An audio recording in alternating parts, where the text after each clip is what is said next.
Assalamu alaikum wa rahmatullahi wa barakatuh, dear brothers, sisters, friends, and the foes out there. Welcome to another episode of the Blood Brothers podcast with your host, Dilly Hussain. Before I introduce today's guest, I want to remind all the avid podcast listeners that you can find this episode and all 3 seasons on all the major audio platforms. And if you're tuning in via YouTube, don't be cheeky, do remember to click subscribe to the Five Pillars YouTube channel. I'm honored today to have an esteemed former teacher at Dhaka's BRAC University. He's an Islamic thinker, writer and lecturer, and that's none other than Ustad Asif Mahtab. Assalamu alaikum. Wa alaikum assalam. How are you, brother? I'm fine, thank you for having me. I'm meeting all these young Ustads that are younger than me, so I don't know if to address you guys as Ustad or little brothers, so please forgive me in the way I address you. No, I'd appreciate little brother more than Ustad. Okay, it's too formal for me. But you are an Ustad to many. Yeah, right? I am. And let's start the conversation about your dismissal and firing from BRAC University. When did that happen and why did it happen? Well, it happened in January. I went to a conference and I learned about the push from certain parties and groups that they were trying to pass a transgender bill. The idea was that bill would have bypassed our homosexuality, which makes our homosexuality illegal in our country. So that bill essentially would have bypassed that law to make homosexuality legal. So I've read the law and I knew that if you open that can of worms, there's a lot of problems. So as it stands right now, is homosexuality in public banned in Bangladesh? It's still there. Okay. It's still there, but there's obviously push to get that law out of the picture. Because when you said January, you mean January 2024 or 2023? 24. Okay. Wow, so it's pretty recent. It's this year. Yeah, it's been quite an eventful year. You did interviews with our brother Daniel Hakikachu, who initially connected us.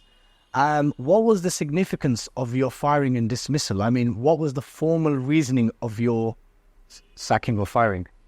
Well, they changed their views as to why they didn't want me 3 times.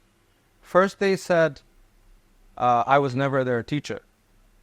That was their first move, something along those lines. Then they changed their stance because and they blocked my email and everything, so I had no evidence that I actually worked for them. But then I knew something like that, they could pull something like that, so I transferred the files to another email. And when I presented to the public, they changed their stance. They said, he worked for us, but females complained against him, and that's why we fired him. But that nobody bought that as well.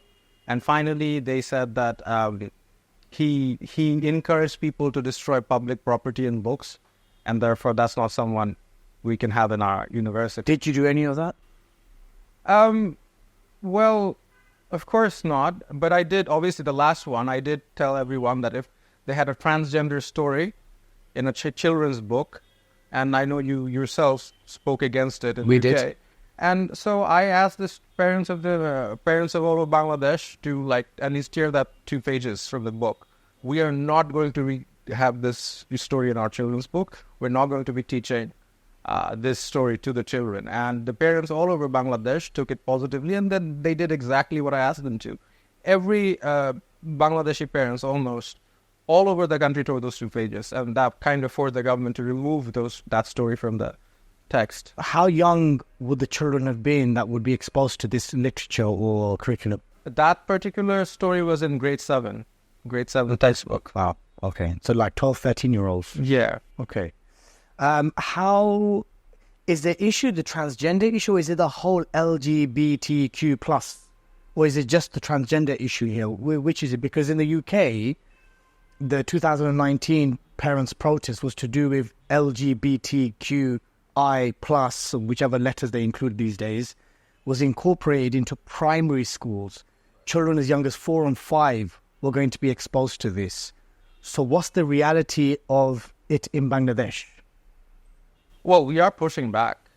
Since January, we have made some progress and pushed back against this. We know for a fact that close to $750,000 have been invested for all these things to be pushed into the curriculum and to the law. These are foreign USAID and other organizations. They paid organizations like Bondu to do this. And obviously, I didn't know at the time that BRAC University is who was advising Bone to how to act and everything.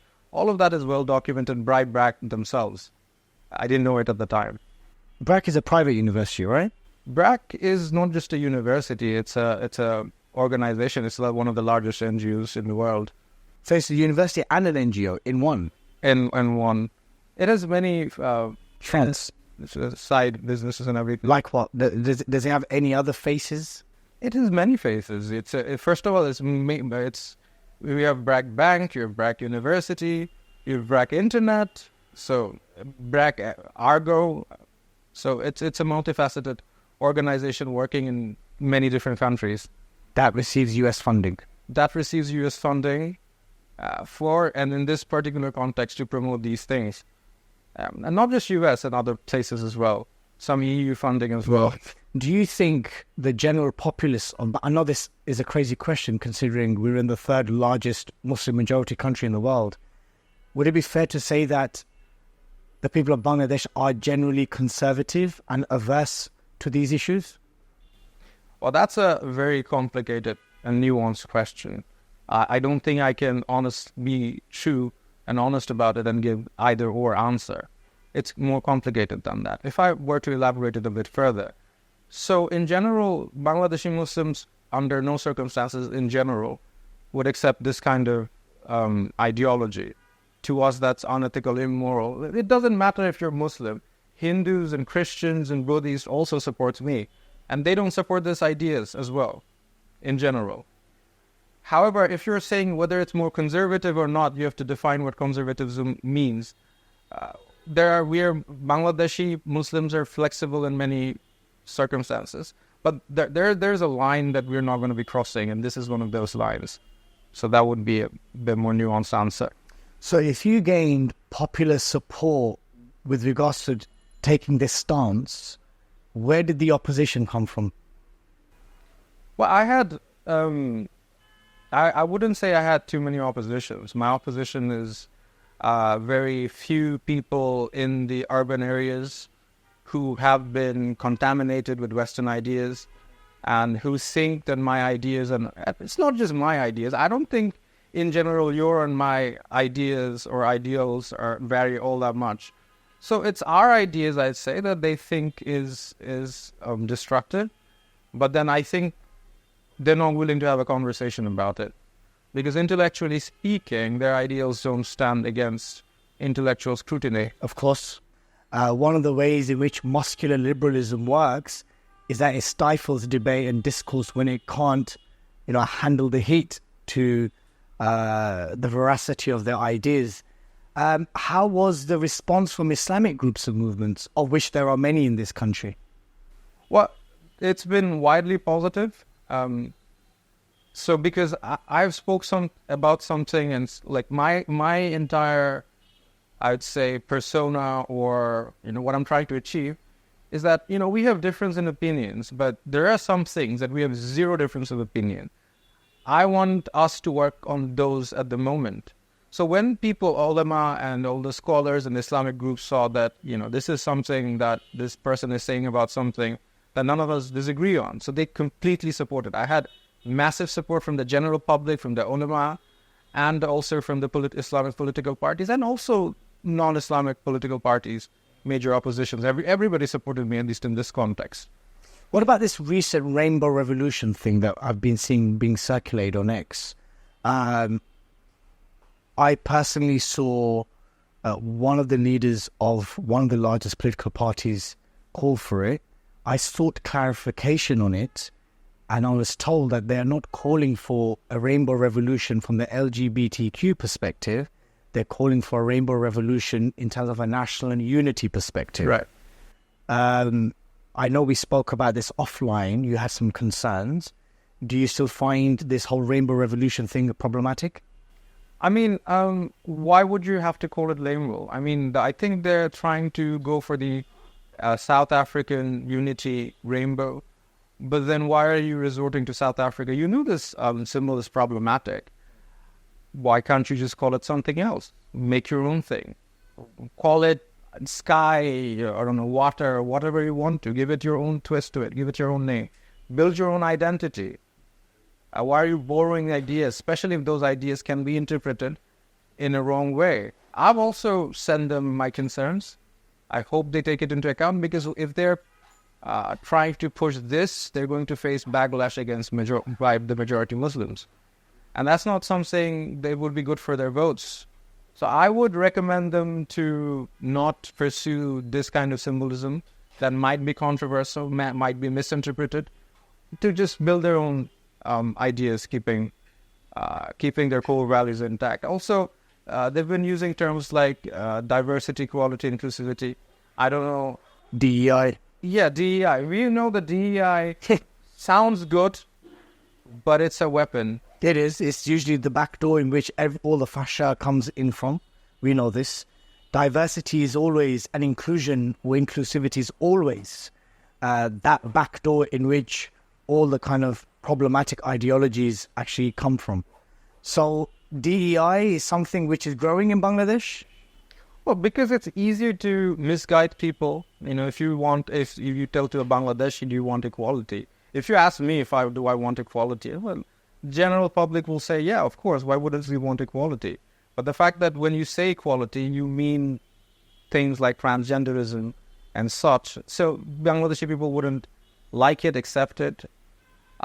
So this is why DEI is problematic. And so the political parties should be aware of this, because eventually, if they get caught with this kind of things, it's not positive for their vote banks. It's going to be very counterproductive to them. I've spoken to them about this before. I'll speak to them again. I think it's definitely problematic towards the vote bank if they're unknowingly and unwillingly using these terms, which are problematic. Charity is just a band-aid solution. In 2024, charity alone isn't enough. In 2024, is donating enough? Because giving charity to the oppressed only treats their symptoms. It's like putting a plaster over a deep wound. It's important and needed, but it doesn't fix the problem. But speaking up against the oppressors can cure the disease. Help and support organizations like Human Aid and Advocacy that do both. Humanitarian aid is crucial, but fighting for justice brings real change. As Muslims, it's our duty to stand up for the truth. Do your part by supporting Human Aid and Advocacy. Let's move a bit forward now. Let's talk a bit about the anti-quota protest that took place, began in July, ended with the resignation and the downfall of Hasina. I know that you played a key role, respectively. The first teacher, or one of the first teachers that was there with the protest at the front. How come you made that choice whilst other teachers were quiet? I mean, this was unethical, immoral, and absolutely detestable, what was being done. I think as a teacher, it was our moral obligation to stand with the student. When I saw that no teacher was standing with the student, at least in the front, I thought that's unacceptable. When students are being beaten by not law enforcement, but by thugs, essentially political thugs, and the minister of the country ordered that on public television, you need to be standing with the students. If you don't, I thought that, you're a failure as a teacher. So not only did I stand in front of the students and challenge this, that something illegal is happening and we should stand together, I also urged all the teachers to stand with the students. And I said, if you're still afraid to do that, I'm saying this on public, that I ordered you to do that, so that whatever punishment, abduction or torture they do, they put it on me. And you can always blame everything on me. I'm willing to accept that, as long as you at least come out. I mean, I'm not asking you to do anything illegal. I'm saying at least say we stand with the students and say we are against unlawful attacks on students. So, and obviously because of that, I was abducted in the middle of the night. So tell me a little bit about that. You said that if you are tortured, arrested, then blame me, and it happened to you. I did. So tell us a bit about how you were abducted, how long you were kept in detention, and what was happening in that period where you were incarcerated. It's a bit of a long story, but I knew I was going to be abducted 2 days before. Dr. Dilly Hussain, he's one of my colleagues, He got a message from someone inside who said both my name and Dr. Sorwa's name came up for abduction. He said that, Asif, I'm leaving my house, I'm leaving everything, you run. And I told him, not running. I didn't do anything illegal. If they catch me, it's going to be detrimental for them. Because I didn't say anything illegal, I didn't promote violence, I promoted self-defense. So because of that, I knew that they were coming for me, but I just chose to stand my post. And I told my students that, if and when I'm abducted, you protest. And, I gave some numbers of lawyers, and all my colleagues and ulama and everything to speak about it. So I gave it to my sister, I gave it to my students. And one of the last posts I wrote about is like, I might get arrested. If I do, what will this ummah do? Will they be silent? I'm not afraid to die. That's not the point. The point is, will you stand indifference to injustice? Or are you going to make a stand? So, and I said that maybe even this post will get me abducted. 2 hours later, I got abducted. What happened? Describe what happened. Well, I was actually telling my students at 1 a.m. that, what, this might happen, and, this is what you do, this is what you don't do, all that. And then at 1 a.m., I had a bell, alarm, calling bell, and I got up, and I thought that, okay, this is problematic. But when I looked outside, it was my security guard. And for a moment, I didn't make the most wisest decision. I opened the door, and they pushed them. There was like 10, 15 armed to the teeth, with body armors. Police came inside, wearing civilian dress. And, I knew that, this was it. And they kept you in jail for how long in total? Well, I was abducted in the middle of the night, so I was for 2 days, and then they took me to and they denied that they took me. So that was one of the techniques that Ahmad League used to have. So if you're abducted and then you're tortured, and then you're found, then the police can simply say, "Oh, we didn't do it. We found him like this." So this is why the abduction exists. I was abducted for 2 days. And then I was granted interrogation for 6 days, remand for 6 days, and I've been in actual prison for 2 days. It was quite the harrowing experience. Did you get tortured or beats? Yeah, but compared to everyone else I saw there, I think I was the most mildly tortured person there. Did you think they were going to kill you? I wasn't. I was hoping they would, because I know the conditions. I mean, death is not the worst thing for Amelie. They torture quite brutally for days, and sometimes, you know the story. Someone was being locked for 12 years in a room. Yeah, I was more afraid of that as opposed to being killed. They do kill people, obviously. They take you out in the middle of the night. They shoot you, and they say you fired back or something. An encounter. And an encounter. Yeah. But I think they would have a really hard time selling that, because the public has a general positive view on me. So no one's going to buy that, and it's going to lose serious political points for them. So I knew they were less likely going to do that. However, I was more afraid of the torture. But again, I was tortured the least compared to everyone else. Did you envisage the student-led protest would lead to the resignation of Hasina? I mean, I'm sure we all wanted that, made dua for that. But in your heart, did you think that the movement was big enough to force a resignation and for her to flee the country? It was a possibility. I was playing my part for that to happen. I knew that many of the students from many parts of the country were messaging me, telling me that, okay, the protest is dying down, what are we going to do? And I'm like, you know what? If they abduct me and people like me, it's going to restart the movement. It will be the biggest mistake, because I already learned that they're coming for me. And I knew this was the biggest mistake they will make, and I knew that this is going to be the downfall, because anyone who supported Amelie, when they see that they're abducting non-political people who are not promoting or encouraging violence in any form, then everyone starts feeling unsafe. So once they did that, they shot themselves in the foot, and that was the end of it all. And obviously one of the reasons I stayed is because that if they do abduct me, this is going to create an issue, and this is going to restart the movement, which it did. But whether it's going to cause the fall, it was up to God, I'd say. And Allah answered the du'as of those who are protesting and those who are making du'a outside of Bangladesh. And now we have an interim government, Right. Run by the Nobel Peace Prize winner, Muhammad Yunus, someone who, admittedly has close relations to the Democrats Party in the US. He has a cabinet of student advisors, Nahid Islam, Asif Mahmoud, Mahfuz Alam, and others. What is your feelings with regards to the future direction of this country? Well, that's two different questions. I don't think one and the other, it connects slightly. Okay, so what's your feelings about the interim government? Well, initially I was hopeful, but my hope diminished over time.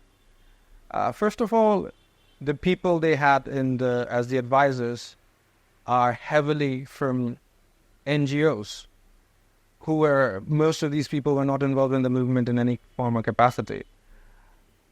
We would have wanted a mixed or inclusive government. But again, inclusive for these people translates to left. So what does it mean for you then? It has to have everybody, right? Everyone who's involved in the protest. Also, conservative voices has to be there as well.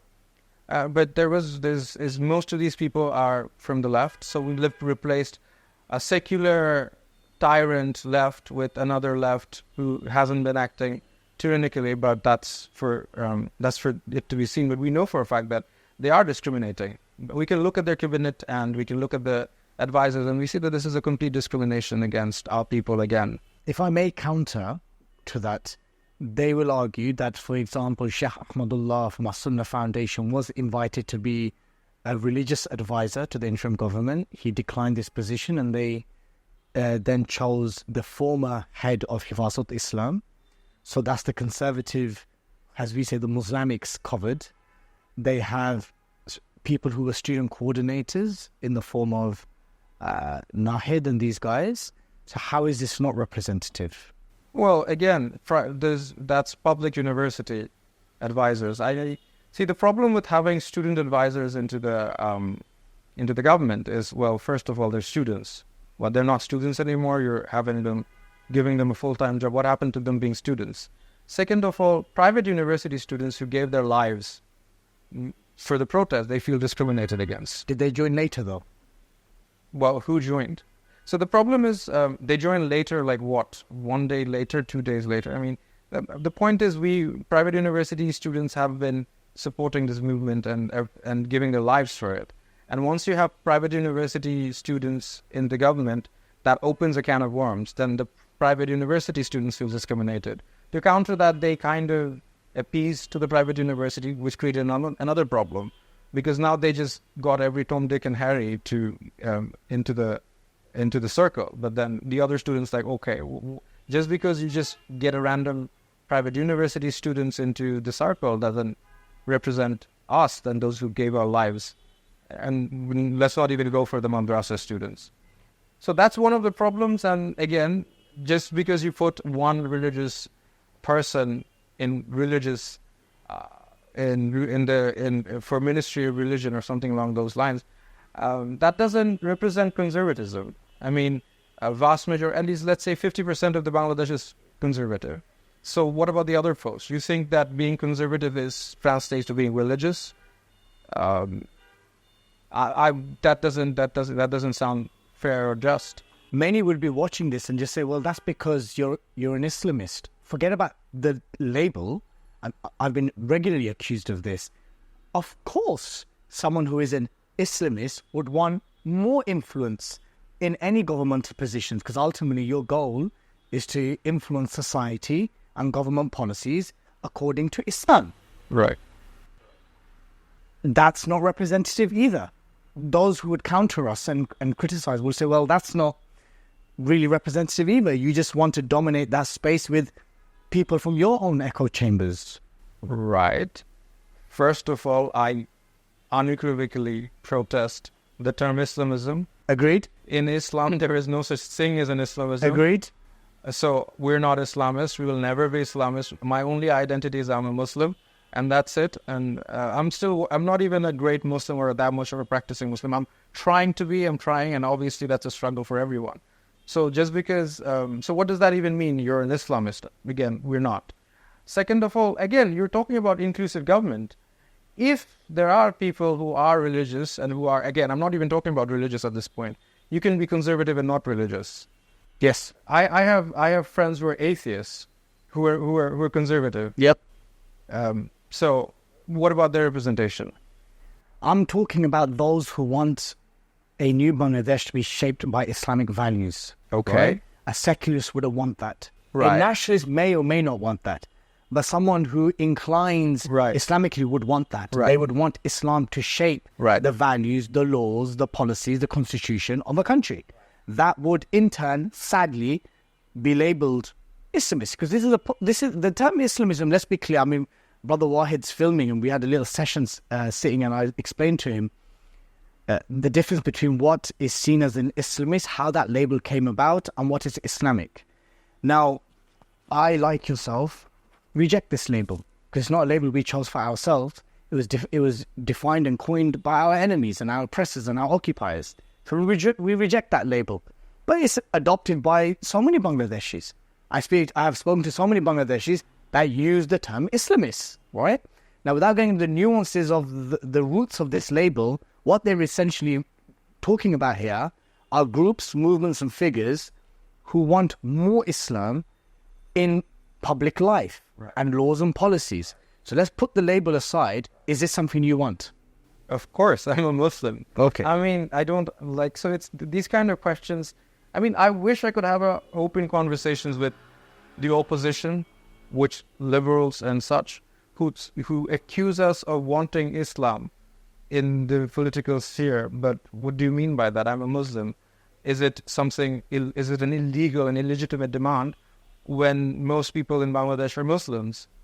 So again, coming back to the point of the current interim government, if the people do have an inclination towards Islamic values, should that not be accounted when you're in the policy level? And if you're not taking that into account or taking that into consideration, are you not being Discriminatory. discriminatory? Yeah. Do you want to make a real difference for Palestine? Here's your chance. If not us, then who? If not now, then when? What is your Islam worth if you remain silent in the face of a genocide? Every bombing in Palestine tests your faith. As Muslims, it's our duty to stand against oppression. Our beloved Prophet ﷺ said, "Whoever among you sees evil, let him change it with his hand. If he's unable to do so, then let his tongue speak against it. And the lowest form of Iman is to hate it from within." Right now, our brothers and sisters in Palestine are suffering terrible persecution. 120,000 people have been martyred, 70% of whom were women and children. But what have you done about it?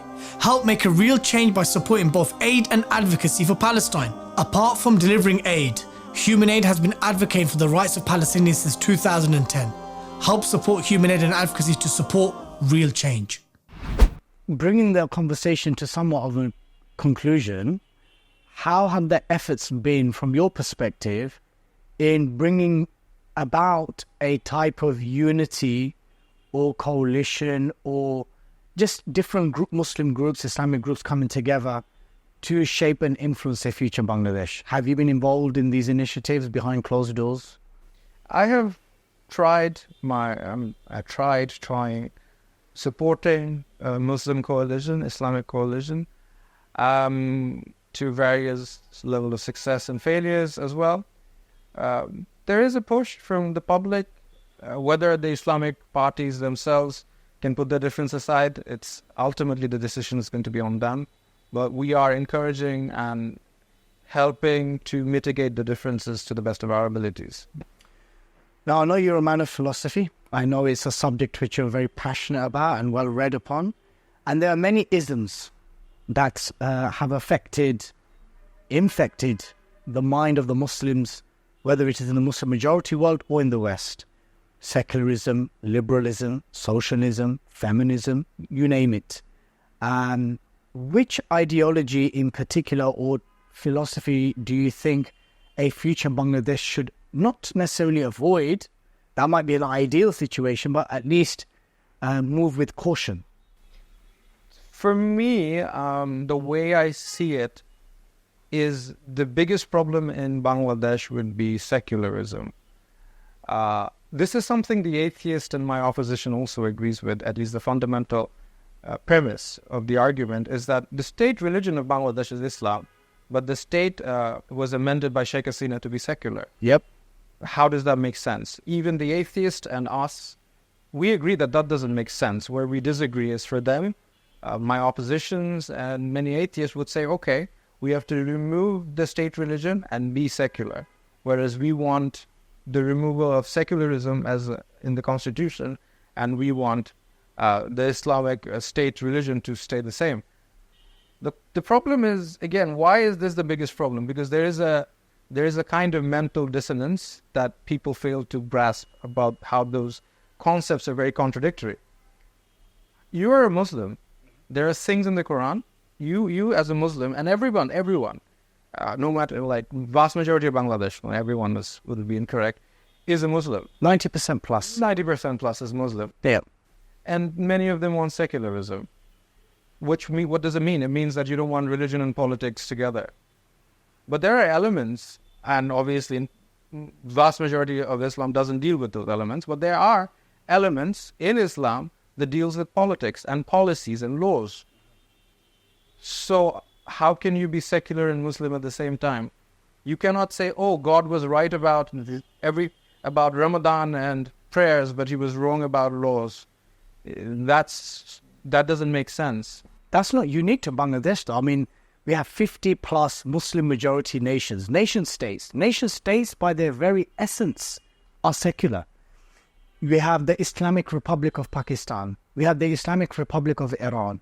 We have Saudi Arabia. We can reel off so many examples that have Islamic constitutions, whereby at the very least they say the state religion is Islam, the head of state has to be a Muslim, and in some countries it has to be a male, right? Surely that's not enough for it to constitute as an Islamic state. I mean, the whole Wail Halak, kind of argumentation that you can never have an Islamic nation state. So what is it that you're seeking? Because it's not unique to Bangladesh. No, it's not unique to Bangladesh, but it's an international global Muslim problem, yes, sir. But it originated from colonialism. Yep. But the times have changed. We have internet now. We can understand the difference and the issues with secularism and how it doesn't logically make sense. So people need to be aware of that. And it's not unique to Bangladesh, but again, the dissonance is a real problem. Again, how can you be a Muslim and not advocate for, how can you be a Muslim and say that certain parts of the Quran is wrong?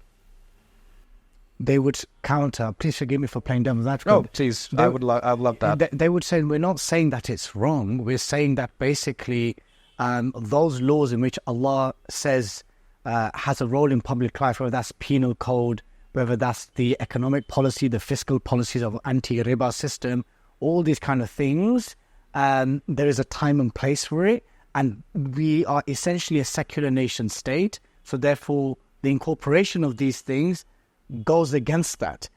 What would your counter be to that? It's not that we don't disbelieve in them. It's not that we don't want them. We just say that the current format and makeup of our state won't accommodate for this. Right. So there's two huge problems with your argument. First one is you're saying that there's a time and place for it. So God didn't know about the future. If he doesn't know about the future, then he's not God.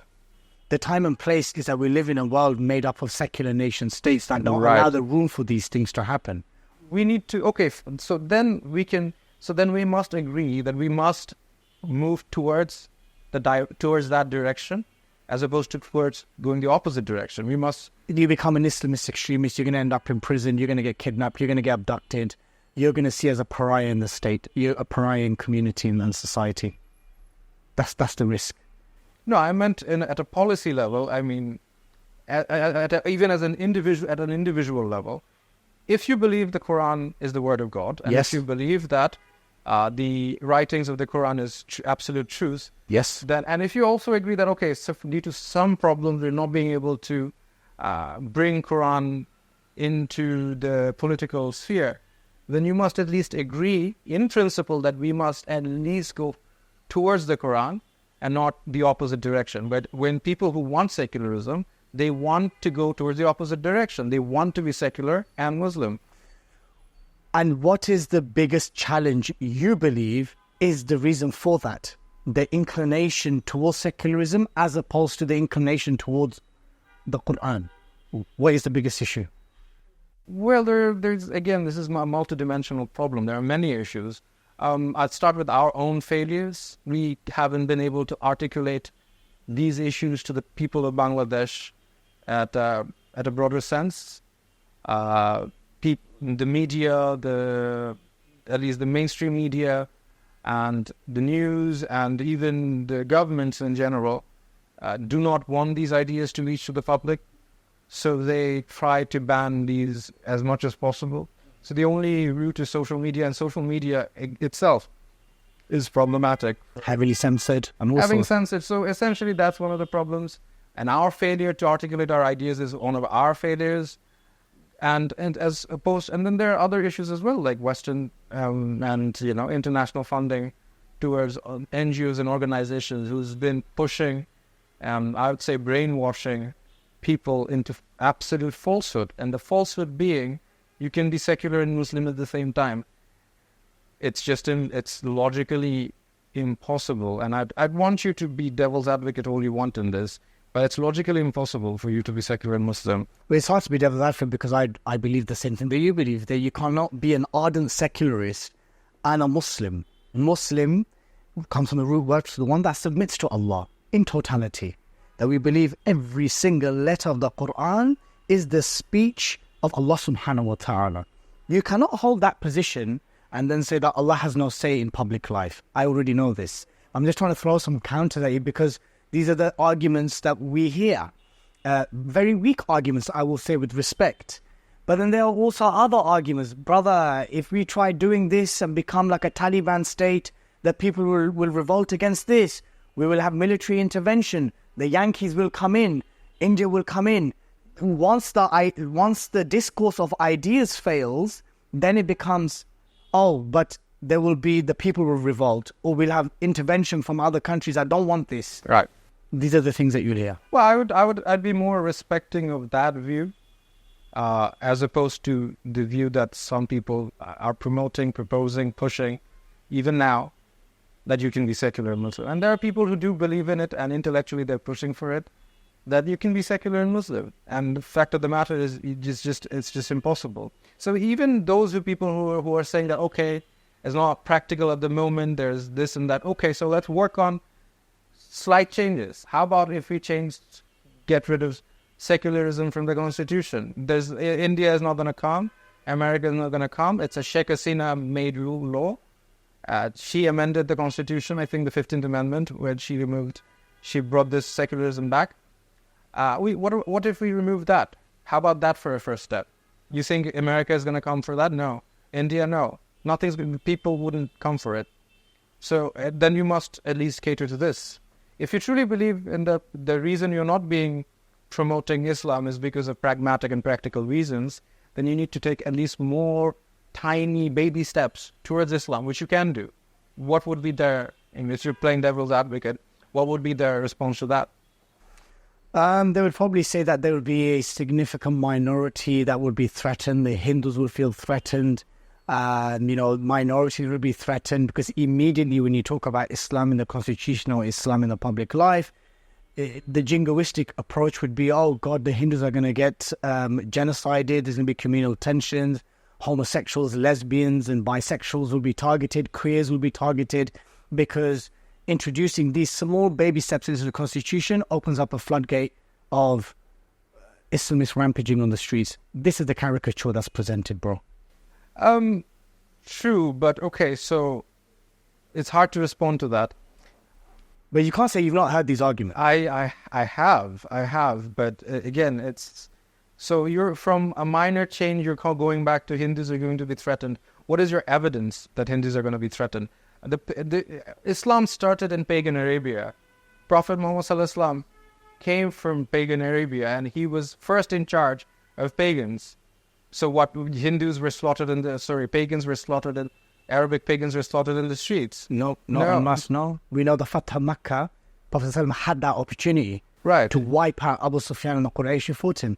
But he gave them clemency, gave them mercy. Right, because again, as a Muslim, and I have said that time and time again, recently that we should protect non-Muslims with our lives. Because you know that if a non-Muslim lives in a Muslim land, we have to protect their wealth and properties and their lives. Yes. With our lives. Yes.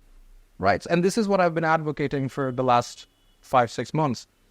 There have been certain Hindu, well, I'd say Vedic people whose properties are attacked, and I've said to protect them. And obviously there has been madrasa students who stood guard protecting their property. These are the things that Western media don't try to show. Conveniently ignores. Like, vast majority of madrasa students stood night after night in front of Vedic people's properties to guard them, temples to guard them. So that seems to be ignored, and that's our value. So I'd say if you push for that Islam and political sphere, we would be taking more active role in defending our non-Muslim brothers and sisters. And coming back to the destruction of non-Muslim property, again, minority property in this movement, well, because people thought that they were, and rightly or wrongly thought that they were many of them were part of the government. So just because you're a minority doesn't mean you can't be oppressive. You have murderers in the minority as well. And again, my own house in the villages were destroyed, desecrated. So just because I'm not in the minority, the destruction of my property doesn't matter? That seems to be the argument. My final question to you is that some will view this engagement on camera, your critics will not like it. There may even be some critics amongst Islamic groups of movements.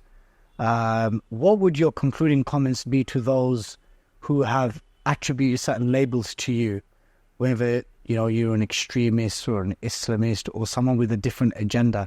What would your concluding comment or message be to your critics, whether they are secular or even those that may exist within the broad Islamic groups and movements? I'd say that listen to the content of my speech, the ideas that I'm sharing, criticize those. I'm a man of philosophy. I love philosophy, so I'd like you to criticize my ideas. There's nothing I enjoy more than if someone else criticizes my ideas rationally. So do that. I would appreciate you do that instead of attacking me as a person. I'm not saying, I never claimed, in fact, I claim the opposite. I never said that I'm a saint or a good person.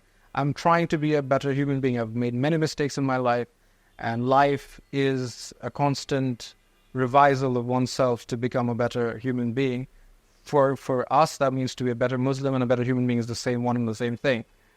So yeah, criticize my ideas, and I'd like to come back on you, see if I'll try to edit myself if you find a valid form of argument or criticism. But obviously, if your argument is something that's completely irrational and illogical, like being secular and Muslim, then that's not a criticism. As opposed to, and for my Muslim brothers and sisters who might not like me, from that end, I'd say that you can not like me, but at least let's agree on the fundamentals of Islam. At least let's agree that Quran is the truth that we believe to be true.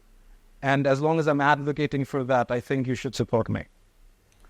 Asif, Jazakallah khairan. It was a pleasure having you on. Pleasure is mine. And a long overdue conversation. And next time you visit the UK, I look forward to hosting you in the UK, inshallah. Inshallah. Brothers, sisters and friends, I hope you all enjoyed this discussion as much as I did.